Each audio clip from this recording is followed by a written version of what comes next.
السلام عليكم. كيف انتم؟ لاباس؟ على خير؟ الاحوال طيبه؟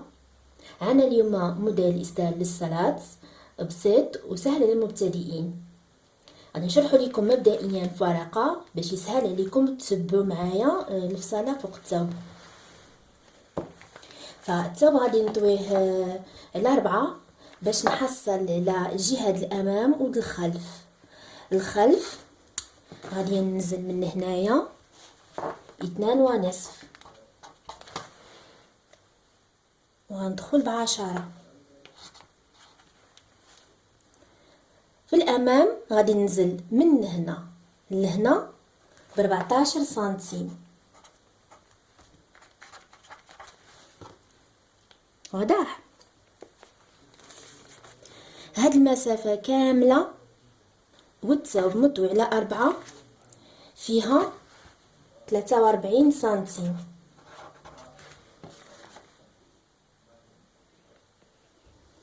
من هنايا من الفوق غادي نخدم فقط ب40 ونوضع علامه. اذا هنايا الفوق 40 والثوب مطوي على 4، ولكن لتحت غادي نزيد 3 سنتيم غتولي لي 43. من هنا غادي ننزل ب5 سنتيم باش نحصل على ميلان الكتف، وغادي نلاقي هاد النقطه ب 43 سنتيم اللي عملنا في البدايه. صافي، هذا الباترون ديال الامام والخلف. هذا الكم عندنا حتى هو الكمام بجوج بيهم غادي نتنيو الثوب على 4 باش نخرجوا جوج الكمام. عندي من هنا لهنا عندي 28 سنتيم خط مستقيم، والطول على حسب كل وحده فيكم. اذا كان الطول العادي ديالكم عندك هو 60، فالطول هنايا غادي تخدمي ب50 سنتيم. واضح؟ لكن اذا كان الطول العادي ديالكم عندك اكثر من 60 سنتيم، فالقطعه اللي غتبقى لينا فيها حوالي 55 سنتيم غتخدمي بها كامله.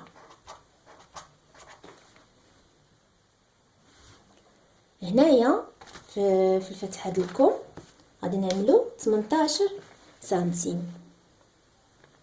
بعد ما نفصلوا الامام والخلف والكم كتبقى لنا واحد القطعه طويله وافيه، هذه كتكون هي القطعه الشال. فهاد الموديل هو عندنا اسدال للصلاه بشال متصل بجهه الرقبه.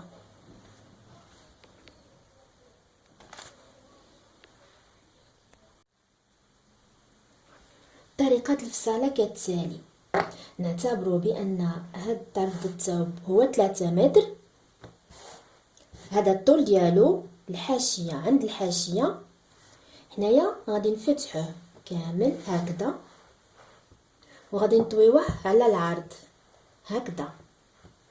ف3 متر اصبحت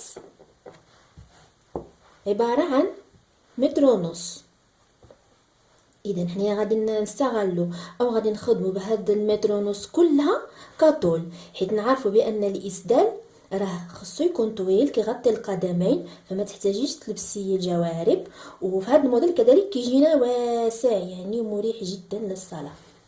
اذا بعد ما تنيناه على 2 غادي نولي نتنيه هكذا على 4، ولكن لما غادي نتنيه خاصني هاد المسافه تكون فيها كامله 43 سنتيم.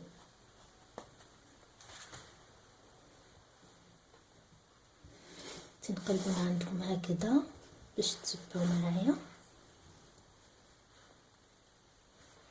الان غادي نجي من هاد الجهه المتنيه وغادي نرسم القياسات ديالي. غادي نبدا بالخلف، هو الاولاني غادي ننزل ب2.5 وغادي ندخل من هنا لهنا ب10 ونرسم الحفره ديال الرقبه. من بعد غادي نحسب من هنا لهنا 40 سنتيم وننزل بال5 سنتيم ونرسم الميلان ديال الكتف. من هاد النقطه د 40 غادي نمشي بخط يعني مايل شي شويه حتى نوصل ان هاد النقطه ديال 43 كيف ما شرحت لكم في الورقه. واضح؟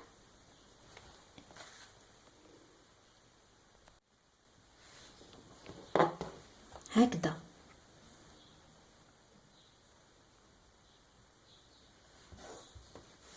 صافي، دابا غادي نفصل القطعتين ديال الامام والخلف معا.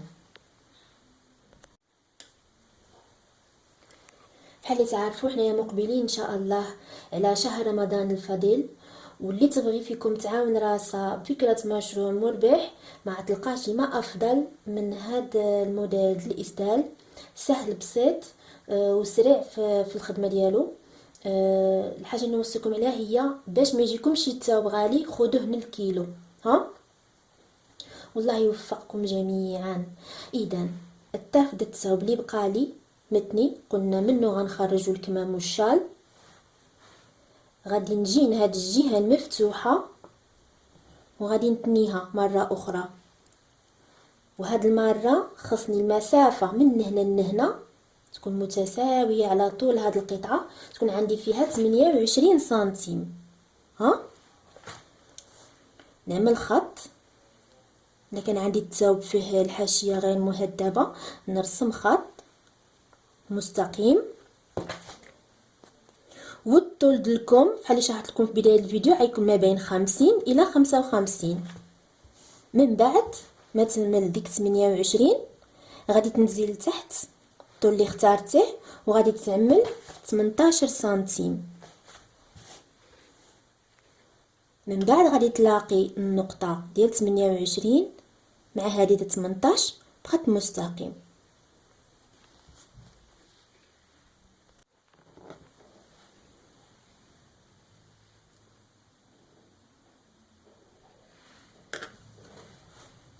نفصلو.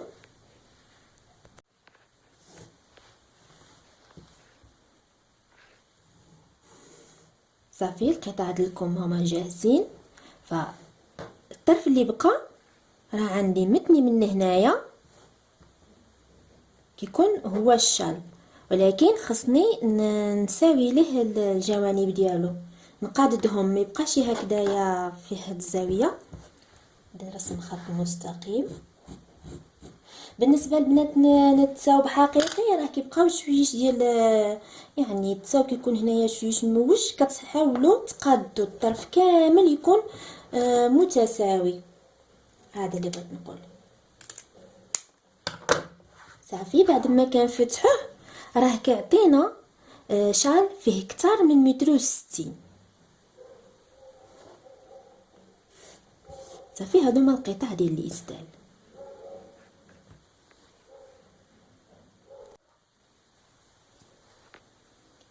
دابا خصنا نزيدو نوسعو الفتحات ديال الرقبه الامام.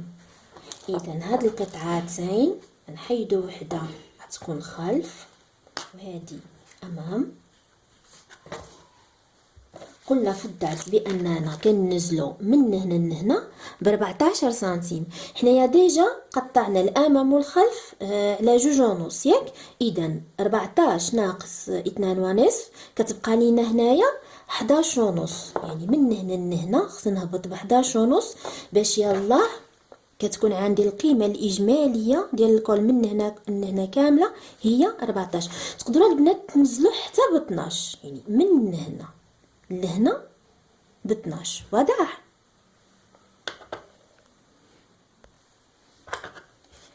في الوسط ديال الامام تتنيوه بالمكواة او ترشموه بخيط.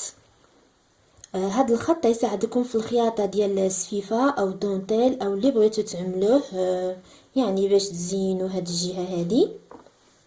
كذلك خصنا من هنا لهنا نعملوا واحد الفتحه حوالي 5-6 سنتيم هكذا. بعد ما تخيطوا السفيفه ديالكم او دونتيل غادي تلاقيو الكتفين ديال الامام وديال الخلف. الكمام قبل ما تفتحوهم او تفصلوهم على بعضهم تعملوا كرون او علامه ديال منتصف باش هاد العلامه غتخيط مع الملاقيه د الكتف هكذا البنات، فهمنا؟ غتخيط لكم هكذا بشكل مستقيم. من بعد عاد غادي ندوزو بالخياطه نجمعوا الكم مع الجهتين ديال الامام ود الخلف. ان شاء الله يكون واضح، هو راه ساهل ما فيه شي تعقيدات. كاين في القناه فيديو خاص بنص طوق غادي يساعدكم على الخياطه المتقنه ديال هذا المكان. الكم باش ما ننساشي عندنا فيه هنايا لاستيك، حتى هو غادي نوضع لكم صور توضيحيه غادي تساعدكم في التطبيق. للاشاره فالخدمه ديال اللاستيك في هذا الاسدال تختلف على درس اللاستيك اللي خدمته معكم سابقا. هذا الاسدال للامانه انا راه كنت خدمته شحال هادي وصورته، يعني في واحد الفتره ما كانش عندي نهائيا كونت في يوتيوب، كانش عندي قناه، وسبحان الله الصور احتفظت بها في واحد الملف حتى لقيته هاد الايامات كنت ناسيه. لذلك فكرت نعمل معكم هذا الدرس تستافدوا منه، والصور التوضيحيه غادي تساعدكم بزاف على التطبيق. بالنسبه للشال بعد ما تفينيو الجهه الامام وتلاقيو الكتفين، حتى هو اللي غادي تزوقوه بداكشي اللي عملته هنايا في الطوق، غادي تزوقوه مثلا في الجانبين او في الجهه اللي غادي تجي يعني في المقدمه ديال الراس اللي بغيتو، كل وحده فيكم مذوقه. في الخياطه الجهه ديال اليسار غتخليو فيها حوالي 10 سنتيم، وتدوروا على يعني من هنا تخليو 10 سنتيم زايده، والباقي ديال الشال غادي يدور على الكول كامل. يعني الاغلبيه ديال الثوب الشال غادي تكون طايحه من الجهه ديال اليمين، والفينيسيون ديالو راه كتشبه الخياطه ديال القب مع الجلابه. ترجعوا لديك الفيديو راه يعاونكم، يعني نفس الطريقه ما كاينش شي اختلاف.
أشكركم على طيب المتابعة، دمتم سالمين.